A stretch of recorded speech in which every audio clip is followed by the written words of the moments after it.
Hey guys, welcome back to speed 16। और आप लोगों की जो विशेष थी उसके लिए बहुत बहुत धन्यवाद। जैसा आपको पता है मैं अभी कोविड से पॉजिटिव होके रिकवर हुआ हूँ और अभी रिसेंटली नेगेटिव भी हो चुका हूँ और उसके बाद ही ये वीडियो मेरे दिमाग में आया। हालांकि हमारे चैनल से ये लिंक नहीं रखता कि मैं आपको कोविड के रिलेटेड कुछ बताऊँ, या फिर मेरा कोई प्रोफाइल नहीं है कि मैं आपको कोविड से रिलेटेड कुछ बताऊं। मैं कोई मेडिकल एक्सपर्ट नहीं हूं, मैं कोई डॉक्टर नहीं हूं, बट हाँ, जो मैंने फेस किया, जो मैंने इस कोविड क्राइसिस के दौरान फेस किया, वो मैं आपके साथ शेयर करने वाला हूं। और आप लोगों को क्या करना है इस बीच में, अगर आप पॉजिटिव हो जाते हैं, भगवान ना करे ऐसा हो, पर अगर फिर भी हो जाए तो आपको क्या करना चाहिए। इस वक्त आप देख रहे हैं कितना बड़ा कोविड क्राइसिस है। सेकेंड वेव हमारे इंडिया में इस वक्त फैली हुई है और रिसर्चेस कह रही हैं कि थर्ड वेव भी जल्द आ सकती है। तो वो कितना भयंकर होगा, कितना गंभीर होगा, वो कह पाना भी बड़ा मुश्किल है, क्योंकि इस वक्त आप देख सकते हैं कि ऑक्सीजन की कमी है। इस वक्त क्राइसिस इतना बड़ा है, हॉस्पिटल्स में बेड तक नहीं है। बहुत बहुत बहुत डिफ़िकल्ट सिचुएशन है, बट हाँ, हिम्मत नहीं हारनी है और हर चीज़ का ध्यान रखना है। ये चीज़ अगर हर इंडिविजुअल जिम्मेदारी ले ले कि कोविड नहीं होना चाहिए, उसको कोविड नहीं होना चाहिए, अगर उसने ये सोच लिया तो किसी को भी कोविड नहीं होगा। इस चीज़ का आप ध्यान रखें। अगर मैं सोचता हूँ कि मुझे कोविड नहीं होगा तो मैं सारी प्रिकॉशंस लूँगा, और ऐसे ही अगर हमारी पूरी सोसाइटी सोच ले कि मैं कोविड नहीं अपने आप को होने दूंगा, तो यहाँ पे किसी को भी कोविड नहीं होगा। क्योंकि अभी हो क्या रहा है, हम बाहर निकलते हैं, हमें लगता है कि हमें कोविड नहीं होगा, तो क्या होता है, मास्क यहाँ पूरे फेस कवर होना चाहिए, हमारा जो नाक है, मुंह है, ये कवर होना चाहिए। बट होता क्या है, वो मास्क उतरते उतरते उतरते यहाँ पूरा नीचे की तरफ आ जाता है, जो कि सही चीज़ नहीं है। आप खुद तो अपने आप को रिस्क में डाल रहे हैं, बट आप सामने वाले को भी रिस्क में डाल रहे हैं। इस वक्त ये एयरबॉर्न हो चुका है वायरस, और आपको ये ध्यान रखना है कि जहाँ पे भी हैं आप, अगर आपको लगता है आप किसी के कांटेक्ट में आए हैं, तो प्लीज़ आप बाहर ना निकलें, अपने आप को क्वारंटीन रखें। क्योंकि आप क्या करते हैं, आप एक करियर का काम करते हैं, आप हो सकता है असिम्प्टोमेटिक हो सकता है आपको पहले कोविड हो गया हो और अब दोबारा आपके अंदर ये वायरस आ गया हो, आपको पता ही नहीं है, और आप बाहर घूम रहे हैं, आप दूसरों को भी कर रहे हैं। तो इन चीज़ों का ध्यान रखें, क्योंकि यहाँ पे इस वक्त कंडीशन क्या है कि कोई छोटे छोटे बच्चे अपने माँ बाप को खो रहे हैं, कोई माँ बाप अपने बच्चों को खो रहे हैं। तो बहुत इस वक्त जो सिचुएशन है बहुत दर्दनाक है, बहुत दुख होता है जब भी ऐसी कोई न्यूज़ सुनने को मिलती है। तो मैं यहाँ पे आपको बताऊँगा कि क्या आप चीज़ों का ध्यान रखें। सो गाइस, कोविड-19 है। कोविड-19 जी हाँ, बहुत बड़ा पैनिक लोगों के मन में क्रिएट किया हुआ है, पर इस वायरस से आपको डरने की ज़रूरत नहीं है। जी हाँ, डरने की ज़रूरत नहीं है, क्योंकि इसका जो रिकवरी रेट है वो 98.86 का है। मतलब इतने लोग रिकवर हो जाते हैं। अगर 100 लोगों को ये हुआ है तो 98 उनमें से अपने घर पे स्वस्थ हो गए हैं, या हॉस्पिटल से स्वस्थ होके एकदम हेल्दी होके वहाँ पे अपने घर जा चुके हैं। सो डरने की ज़रूरत नहीं है। और हाँ, अगर डरने की ज़रूरत नहीं है तो इसका मतलब ये नहीं कि आप लापरवाह हो जाएं। लापरवाह भी नहीं हो सकते, क्योंकि इसमें जो मोर्टेलिटी रेट है वो है 1.16। यानी अगर आपने लापरवाही की, जो वो 1% है, कहीं उसके कैटेगरी में वो लोग ना आ जाएं जो लापरवाही बरतते हैं। तो यहाँ पे डरना नहीं है, लापरवाही नहीं रखनी है, आपको सतर्क रहना है, सिर्फ सतर्क रहना है और पॉजिटिव रहना है। सो आपको करना क्या है, सबसे पहली चीज़ है, मैं आपको बता दूं, लोग क्या करते हैं, मिस परसेप्शन कर लेते हैं कि इस वक्त जो बुखार है मुझे तो वायरल है।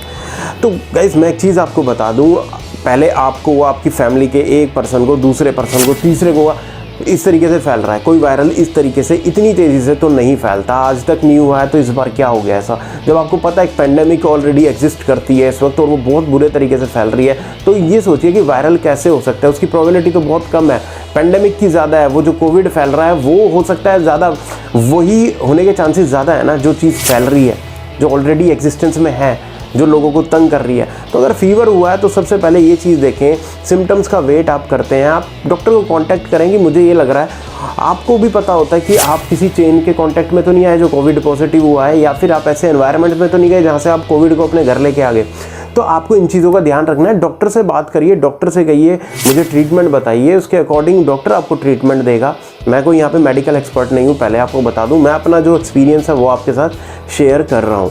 तो यहाँ पे आपको डॉक्टर से डिस्कस करना चाहिए, डॉक्टर आपको कंसल्टेशन देगा, वहाँ पे आपको बताएगा कि हाँ हो सकता है ये आपको कोविड हो, और उसके अकॉर्डिंग वो जो इनिशियल ट्रीटमेंट है शुरू किया जा सकता है। अब होता क्या है कि आप 3 से 4 दिन उसको वायरल समझ के वेट कर लेते हैं, आपको फीवर आना शुरू, आपका इम्यून सिस्टम इस वक्त उस वायरस से लड़ रहा है। अब होगा क्या, अब वो वायरस एक्टिव हो चुका है आपकी बॉडी में। अब एक्टिव होने के बाद क्या करता है, वो अपने आप को बढ़ाता है, 1 से 2, 3 से 4, इस तरीके से उसकी क्वांटिटी इंक्रीज़ होने लगती हैं, थ्रोट से वो लंग्स में आना शुरू हो जाता है। तो ये 3 से 4 दिन जो होते हैं ये बहुत क्रिटिकल होते हैं।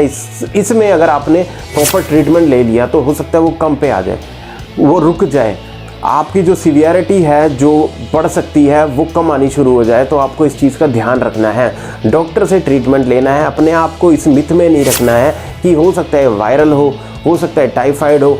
अरे जब आपको पता है कि इतनी बड़ी पेंडेमिक हो रखी है, इतनी महामारी हो रखी है, लोग परेशान हैं, तो आपको इसमें वायरल कैसे हो सकता है, और वो फैल भी रहा है इतनी तेज़ी से, आपके एक मेंबर से दूसरे मेंबर को, तीसरे मेंबर को हो रहा है। तो इस चीज़ को भूल जाओ और ट्रीटमेंट प्रॉपर लेना शुरू करो जैसे ही आपको ये लगता है कि ये आपके घर में या आपके अंदर आ चुका है। तो आपने जब ट्रीटमेंट शुरू कर दिया, सबसे पहली चीज़ है कि कोविड, आपको मैंने बताया कि इसका जो रिकवरी रेट है वो 98.86 का है। तो आपको हमेशा इस चीज़ को लेकर पॉजिटिव रहना है कि मैं ठीक हो जाऊंगा, क्योंकि जब आप अपने आप को ये कहते हैं कि मैं ठीक हो जाऊंगा, आपका जब सबकॉन्शियस माइंड ये एक्सेप्ट कर लेता है कि हाँ मैं ठीक हो जाऊंगा, तो वैसी ही एनर्जी आपकी बॉडी को मिलने लगती है। मैं ये नहीं कह रहा कि आप दवाइयाँ नहीं लेंगे, बट अपने आप को पॉजिटिव रखना भी उतना ही ज़रूरी है। एक ट्रीटमेंट है, ट्रीटमेंट इज़ मोर इम्पॉर्टेंट, और उतने इम्पॉर्टेंट है कि आप अपनी बॉडी को अपनी पॉजिटिविटी से एक ट्रीटमेंट दें, अपने सबकॉन्शियस माइंड को ये समझा दें कि हाँ मैं ठीक हो सकता हूँ।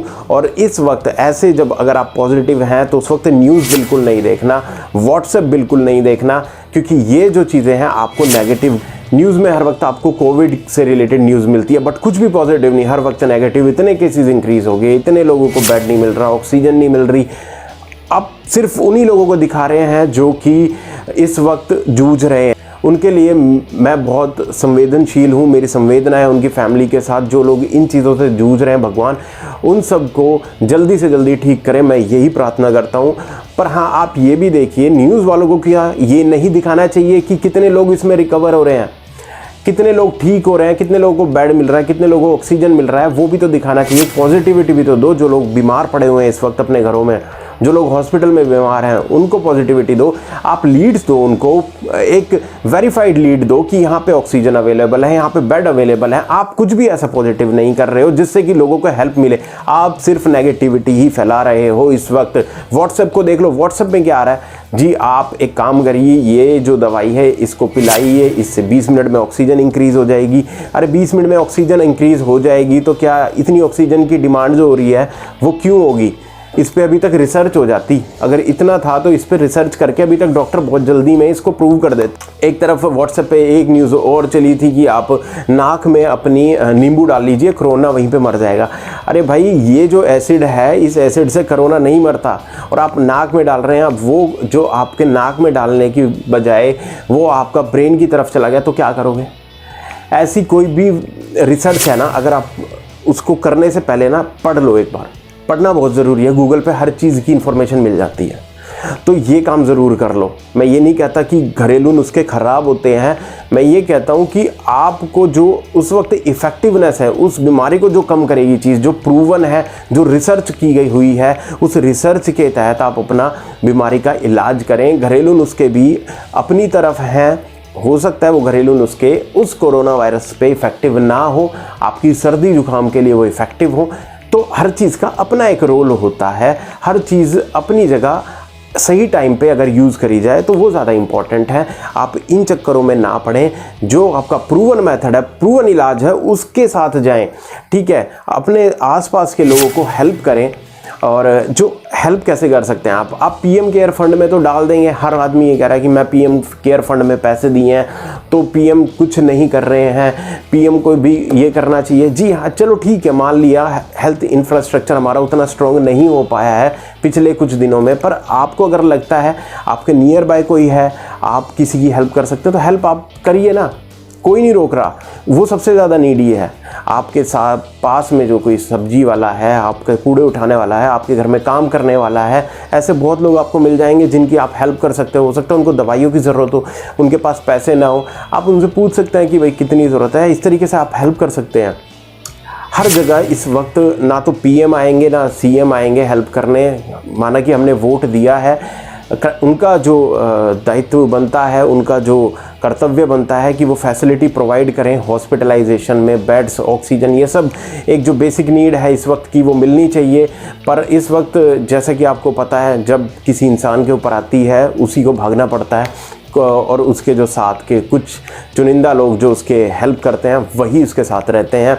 तो अभी इस वक्त हमें डट के रहना है, इस कोविड का मुकाबला करना है, पॉजिटिव रहना है, कोई भी ऐसी नेगेटिव न्यूज़ नहीं देख। सो यहाँ पे एक चीज़ और मैं ऐड ऑन कर दूँ, अगर आपको सीवियर हो जाता है तो डॉक्टर की गाइडेंस में रहें, डॉक्टर आपको कंसल्ट करेगा। काफ़ी केसेस में ये देखा गया है कि स्टेरॉइड्स का जो यूज़ करके पेशेंट रिकवर हो रहे हैं और काफ़ी चीपर स्टेरॉइड्स आपको पड़ते हैं और उससे पेशेंट्स रिकवर कर रहे हैं। मैं यहाँ पे बता दूँ, ये डॉक्टर की एडवाइस के बिना आपको बिल्कुल भी नहीं करना है। कोई भी मेडिसिन आपको डॉक्टर की एडवाइस के बिना नहीं लेनी है, क्योंकि हर किसी की बॉडी पे जो मेडिसिन्स का या फिर स्टेरॉइड्स का एक डिफरेंट असर पड़ता है। उसकी बॉडी किस तरीके से रिएक्ट करती है वो डिफरेंट तरीके से डॉक्टर ही आपको बता सकता है कि कितनी डोजेज आपको दी जाएगी। तो काफ़ी केसेस में ये काफ़ी इफ़ेक्टिव देखी गई है और पेशेंट से रिकवर हुए हैं। इस वक्त देखा गया है कि बहुत सारी कालाबाजारी हो रही है ऑक्सीजन की, रेमडेसिविर की, तो आप ऑल्टरनेट भी लेके चलें, डॉक्टर से बात करें, अपनी बात को रखें, उनको बताएं कि अगर ये ऑप्शन नहीं है तो हम दूसरा ऑप्शन क्या रख सकते हैं। और मैं यही कहूँगा, पैनिक बिल्कुल ना हो, पैनिक बिल्कुल ना हो, डरे नहीं, बिल्कुल भी डरना नहीं है, लापरवाह नहीं होना है और आपको अपना जो प्रोटोकॉल है, जो गाइडलाइंस हैं उसको फॉलो करना है। और ऑक्सीजन लेवल अगर डाउन आ रहा है तो आपको प्रोन पोजीशन में लेटना है, वो मैं आपको यहाँ पे स्क्रीन पे दिखा देता हूँ। इस पोजीशन में लेटेंगे तो आपकी ऑक्सीजन इंक्रीज़ होनी शुरू हो जाएगी। बट ऐसा नहीं है, अगर जो आपको एक पॉइंट दिया हुआ है, मिनिमम क्राइटेरिया दिया हुआ है ऑक्सीजन का, अगर उससे डाउन जा रही है तो डॉक्टर से जल्दी कंसल्ट करें। ऑक्सीजन की ज़रूरत पड़ती है तो ऑक्सीजन का इस्तेमाल करें। आपको हॉस्पिटलाइजेशन की ज़रूरत पड़ती है तो उसको भी ज़रूर अपने माइंड में रखें। सो गाइज़, मैं यही कहूँगा, लापरवाही बिल्कुल नहीं रखनी, डरना नहीं है, पॉजिटिव रहना है और सतर्क रहना है। और हमेशा ये याद रखना कि अगर हर आदमी ने ये सोच लिया कि मैं अपने आप को कोविड नहीं होने दूंगा, तो ये समझ लीजिए यहाँ पे किसी को भी कोविड नहीं होगा। क्योंकि जिस दिन मैं सोच लूँगा मुझे कोविड नहीं होना, तो मैं प्रॉपर मास्क पहनूंगा, फेस शील्ड पहनूंगा, अपने हाथों को धोऊंगा, सैनिटाइजेशन करूँगा अपने आसपास के एरिया को, तो मैं अपने आप को सिक्योर कर लूँगा। अगर मैंने अपने आप को सिक्योर कर लिया तो मैं 10 लोगों को भी फैलाने से बच जाऊंगा और वो 10 लोग बच जाएंगे, अगले 10 लोग जो उनके कांटेक्ट में आएंगे। तो गाइज़, ये जो चेन है ये तभी टूटेगी जब हर आदमी ये सोच लेगा कि मुझे कोविड नहीं होना चाहिए। अगर आप खुद ये सोच लेंगे कि मुझे नहीं होना चाहिए तो किसी को भी नहीं होगा। सो गाइज़, अगर वीडियो आपको अच्छा लगा और कोई क्वेरी है तो आप कमेंट कर सकते हैं, इंस्टाग्राम पे मुझे फॉलो कर सकते हैं, वहाँ पे डीएम कर दीजिए, आपकी जो क्वेरी है उस पर मैं आपको जवाब दूंगा। और मैं आपको बता दूं, कोई मेडिकल एक्सपर्ट नहीं हूँ, मैं एक इंजीनियर हूँ, मेरा ऑटोमोटिव चैनल है, बट मैं कोविड से अभी बाहर निकल के आया हूँ इस बीमारी से, और उसका एक्सपीरियंस मैंने शेयर किया है। थोड़े दिनों से मन में था कि लोगों को जागरूक किया जाए, क्योंकि जिस तरीके की बीमारी है मैं चाहूँगा किसी को ना हो।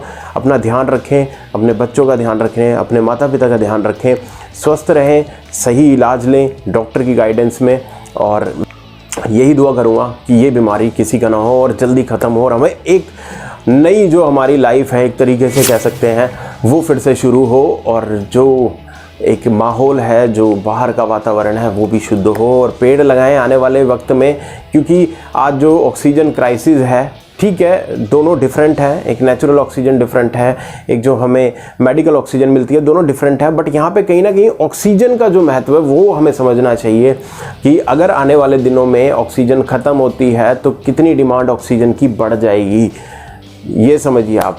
मैं ये नहीं कह रहा हूँ कि मेडिकल ऑक्सीजन और नेचुरल ऑक्सीजन दोनों सेम चीज़ हैं, दोनों डिफरेंट चीज़ हैं। यहाँ पे इस चीज़ का ध्यान रखिए। सो गाइस, इसके साथ विदा लूँगा। जय हिंद, जय भारत।